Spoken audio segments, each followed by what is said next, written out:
नमस्ते विद्यार्थी मित्रों। धोरण 10 विषय हिंदी, कालिदास का प्राणी प्रेम गद्य शुरू था। लेखक मोहन राकेश, साहित्य प्रकार नाट्यांश। कालिदास संस्कृत के महान कवि है। उन्होंने 7 प्रमुख ग्रंथ दिए हैं। उसमें पहला ग्रंथ ऋतुसंहार है। ऋतुसंहार को उज्जैनी नगरी के राजा विक्रमादित्य पढ़ते हैं तब उसकी बहुत प्रशंसा करते हैं और कालिदास को राजकवि का सम्मान मिलना चाहिए ऐसी वो बात करते हैं। अपने राज्य के सेनापति दंतुल को कालिदास को ढूंढने के लिए भेजते हैं। राजपुरुष दंतुल पर्वतीय भूमि पर आता है, वहाँ पर प्राणियों को देखता है, उसको शिकार करने का मन होता है। वो हरिण शावक पर बाण चलाता है, हरिण शावक घायल हो जाता है। वो छलांग लगाता हुआ कालिदास की गोदी में आ पहुँचता है। तब कालिदास उसे तरह तरह की सांत्वना देते हैं। मल्लिका के घर पर वो कालिदास से वो हरिण शावक को दूध भी पिलाते हैं। यहाँ तक हमने देखा था, जब कालिदास हरिण शावक को दूध पिला रहे होते हैं तब वहाँ पर राजपुरुष दंतुल आ पहुँचता है। द्वार के पास आकर वो रुक जाता है और वो कहता है कि दूध पिलाकर इसके कोमल मांस को और कोमल कर लेना चाहते हो, ऐसा बोलता है। तब कालिदास और मल्लिका चौंक कर उसे देखने लगते हैं। मल्लिका के हाथों में हरिण शावक था, इसीलिए मल्लिका थोड़ा पीछे हट जाती है। कालिदास दूध का पात्र हाथ में था, वो आसन पर रख देता है और कालिदास कहता है, जहाँ तक मैं जानता हूँ हम लोग परिचित नहीं है। तुम्हारा अपरिचित घर में आने का साहस कैसे हुआ? ऐसा जब कालिदास कहते हैं तब दंतुल एक बार मल्लिका की ओर देखता है, फिर कालिदास की ओर देखता है और बाद में वो बोलता है, कैसी आकस्मिक बात है कि ऐसा प्रश्न तो मुझे तुमसे पूछना चाहिए। दंतुल है, वो ऐसा प्रश्न कालिदास को करना चाहता था कि हमारा कभी परिचय नहीं है, फिर भी मेरे बाणों से आहत हरिण शावक को तुम उठाकर यहाँ पर ले आए। तुम्हें संकोच नहीं हुआ, शर्म नहीं आई? ऐसा दंतुल कहना चाहता था, पर बाद में वो कहता है कि हरिण शावक के शरीर से लहू टपक रहा था। उस लहू के बिंदुओं के चिन्ह बने हुए थे। उसके अनुसरण पर वो यहाँ पर आ पहुँचा है। अनुसरण करना यानी कि पीछे पीछे चले आना। तो इस तरह से वो रक्त बिंदुओं के चिन्हों पर वो यहाँ पर आ पहुँचा है, ऐसा भी वो कहता है। कालिदास कहता है, देख रहा हूँ कि तुम इस प्रदेश के निवासी नहीं हो। दंतुल व्यंग्यात्मक हंसी हंसता है। व्यंग्यात्मक हंसी हंसना यानी कि चिढ़ाने वाली हंसी हंसना। इस तरह से दंतुल जो बोलता है उसमें भी घमंड दिखाई पड़ता है। दंतुल कहता है, मैं तुम्हारी दृष्टि की प्रशंसा करता हूँ। मेरी वेशभूषा ही इस बात का परिचय देती है कि मैं यहाँ का निवासी नहीं हूँ। कालिदास कहता है, मैं तुम्हारी वेशभूषा को देखकर नहीं कह रहा। तब दंतुल कहता है, तो क्या मेरे ललाट की रेखाओं को देखकर जान पड़ता है? चोरी के अतिरिक्त सामुद्रिक का भी अभ्यास करते हो? यहाँ पर दंतुल बोलता है, उसकी वाणी में घमंड था कि मेरी ललाट की रेखाओं को देखकर तुम्हें पता चल गया कि मैं यहाँ का नहीं हूँ। चोरी का लांछन भी कालिदास पर लगाता है और वो यह भी कहता है कि सामुद्रिक यानी कि हस्तरेखा की विद्या, ज्योतिष, क्या तुम ज्योतिष जानते हो? उसके आधार पर कह सकते हो कि मैं यहाँ का नहीं हूँ।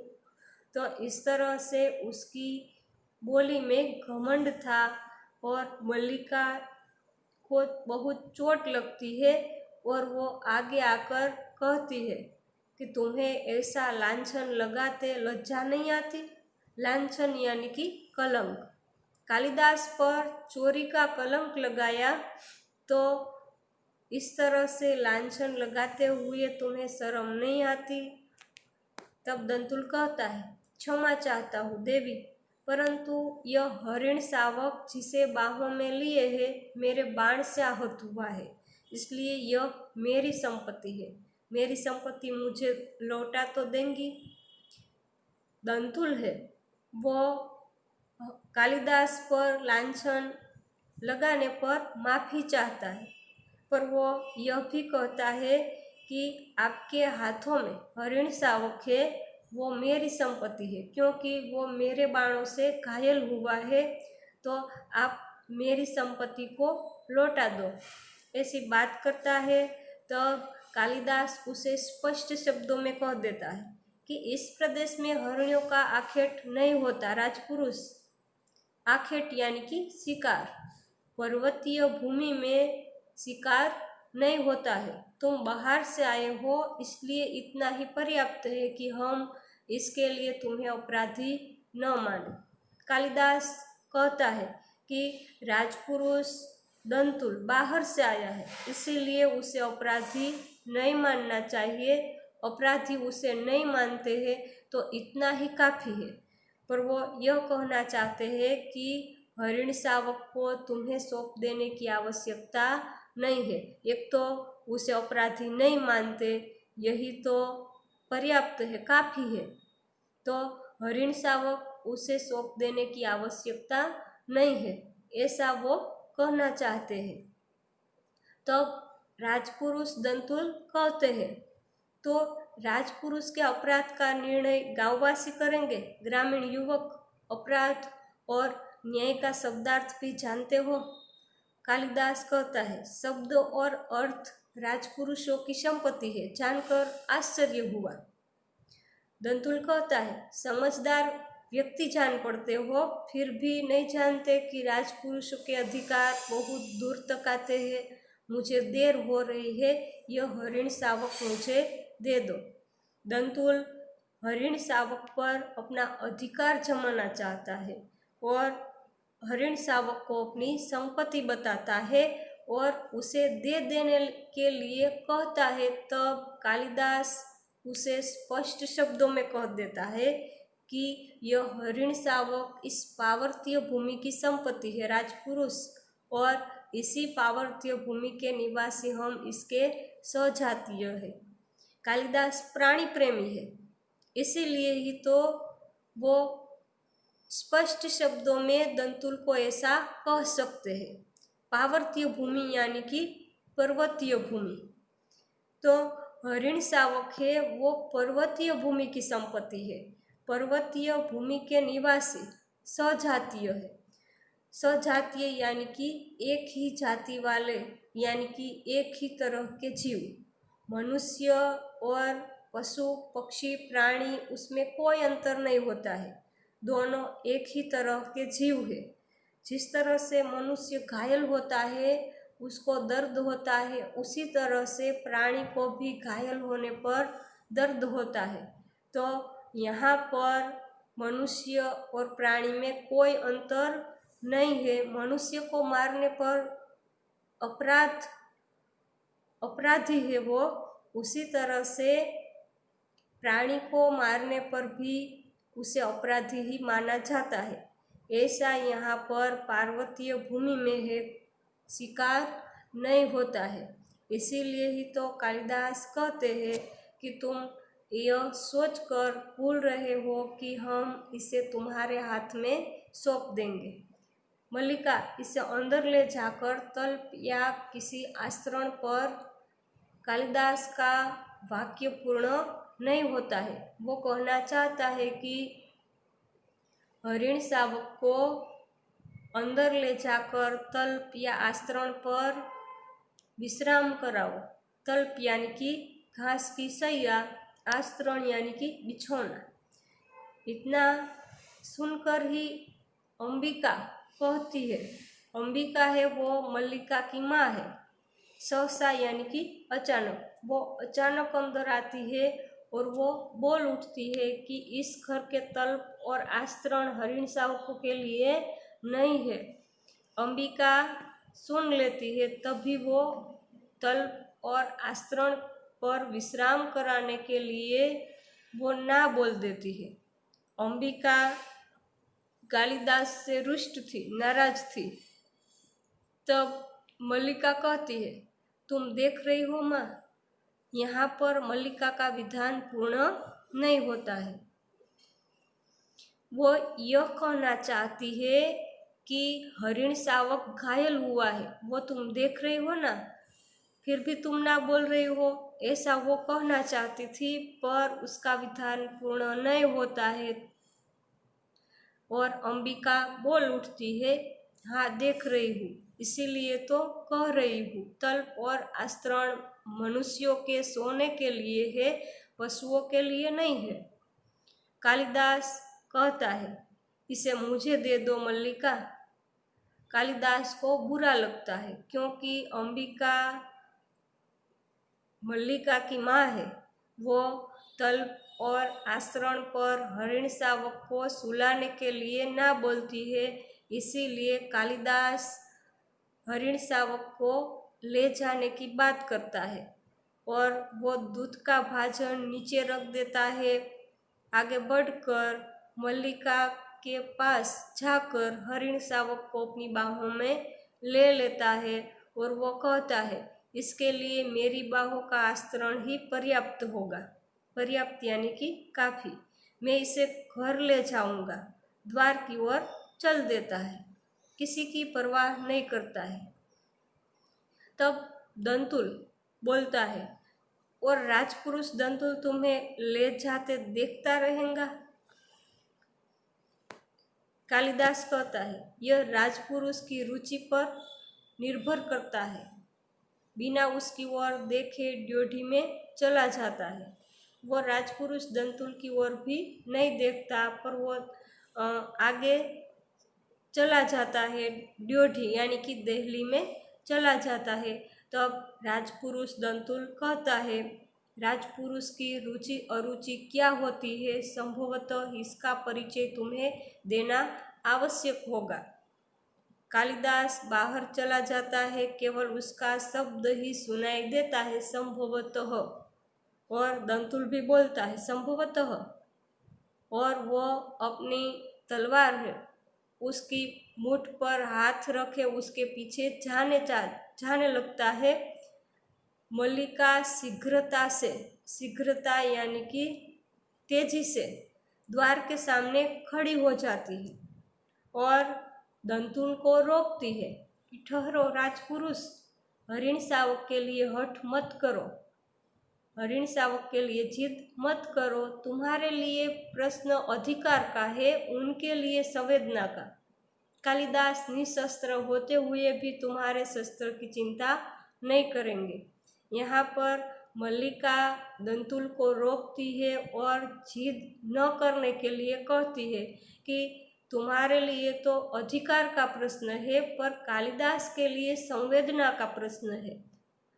जो शिकारी व्यक्ति होता है उसे शिकार करने में मजा आता है, वो मनोरंजन शौक के लिए शिकार करता है। पर संवेदनशील व्यक्ति होता है, उसको संवेदना होती है, किसी भी घायल प्राणी को देखकर उसका हृदय पिघल जाता है। तो यहाँ पर दंतुल के लिए अधिकार का प्रश्न है, पर कालिदास के लिए संवेदना का। कालिदास संवेदनशील व्यक्ति है और वो हरिण शावक को बचाने के लिए अपनी जान तक लगा दे सकते हैं। इसीलिए ही तो मल्लिका कहती है कि कालिदास निशस्त्र होते हुए भी, निशस्त्र यानी कि जिसके पास शस्त्र नहीं है वो निशस्त्र, उसके पास शस्त्र नहीं है फिर भी वो शस्त्र की चिंता नहीं करेंगे, क्योंकि राजपुरुष दंतुल के पास तलवार थी, कालिदास के पास शस्त्र नहीं थे, फिर भी वो उसकी परवाह नहीं करेंगे। वो उस हरिण शावक को बचाने के लिए अपनी जान तक लगा देंगे।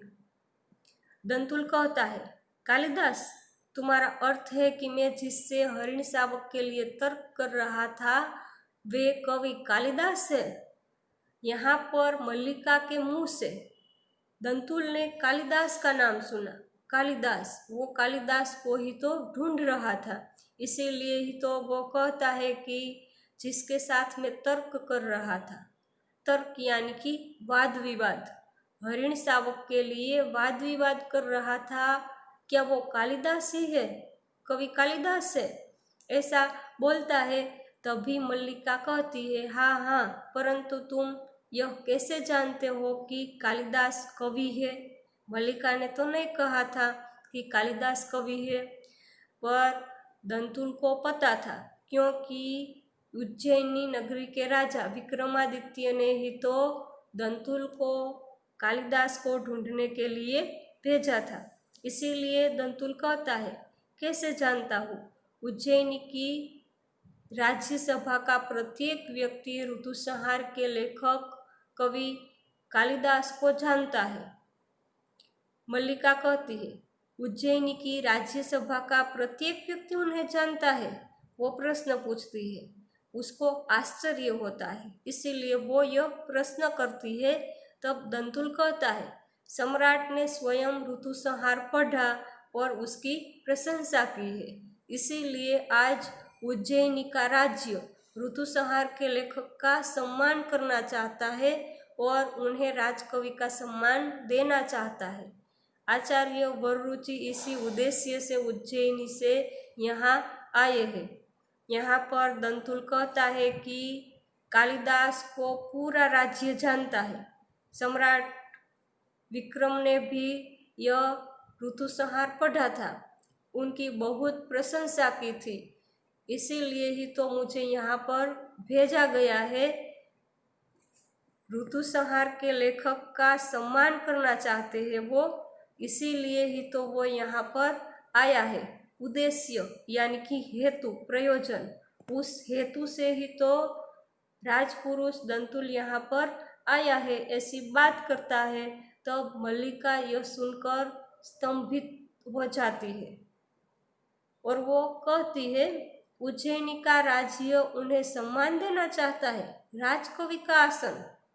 वो फिर भी प्रश्न करती है कि क्या वो उन्हें सम्मान देना चाहता है, राजकवि का आसन देना चाहता है?